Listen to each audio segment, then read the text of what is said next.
На очереди экономическая задачка, вот ее условия. Пенсионный фонд владеет ценными бумагами, которые стоят t квадрат тысяч рублей в конце года t, где t пробегает натуральное значение. В конце любого года пенсионный фонд может продать ценные бумаги и положить деньги на счет в банке, при этом в конце каждого следующего года сумма на счете будет увеличиваться в n плюс 1 раз. Пенсионный фонд хочет продать ценные бумаги в конце такого года, чтобы в конце 2025 года сумма на его счете была наибольшей. Расчеты показали, что для этого ценные бумаги нужно продавать строго в конце 2021 года. При каких положительных значениях R это возможно? Кликните паузу, подумайте, а затем мы подробно разберем задачу. И это затем начинается уже сейчас. По условию задачи имеем двойное неравенство. Дробь 22/21 в квадрате меньше единицы плюс r, которая в свою очередь меньше 21/20 в квадрате. Откуда находим все возможные значения r.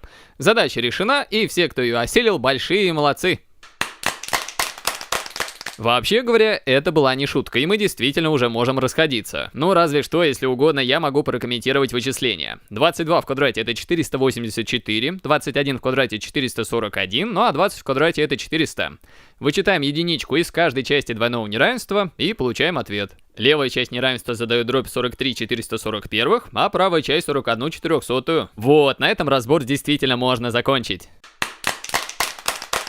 Ну ладно, возможно, у вас остались вопросы или даже восклицания, почему все это правда. Хорошо, воля ваша. Стоимость ценных бумаг пенсионного фонда, в который я, кстати, ежегодно делаю взносы, в конце первого года составляла 1000 рублей. Через год уже 4, затем 9, затем 16 тысяч и так далее. Давайте осилим тот факт, что год от года стоимость ценных бумаг увеличивается все в меньшее и меньшее количество раз. Поначалу в 4, потом в 9 четвертых, потом в 16 девятых и так далее, вплоть до окончания бытия. Как вы считаете, во сколько раз возрастет стоимость ценных бумаг в конце года под номером t? Для второго года мы 4 делили на 1, для третьего 9 на 4 и так далее. Получается, в конце t-шного года имеем увеличение в t в квадрате на t минус 1 в квадрате раз. Ну а теперь скажите, есть ли на свете человек, который не любит функции? Лично я таких не слышал. В связи с этим полагаю целесообразным ввести функцию. Ее аргумент t пробегает только натуральное значение, то есть Милонову бы, например, понравилось. Посмотрите, как можно преобразовать функцию, чтобы было четко видно ее убывание на всей области определения. По большому счету здесь просто выделена целая часть, которая равна единичке, и сигналит нам о том, что функция асимптотически будет стремиться к этому значению при увеличении t вплоть до бесконечности. Пределом мечтаний во всех смыслах этой фразы для эксперта, проверяющего работу, является следующая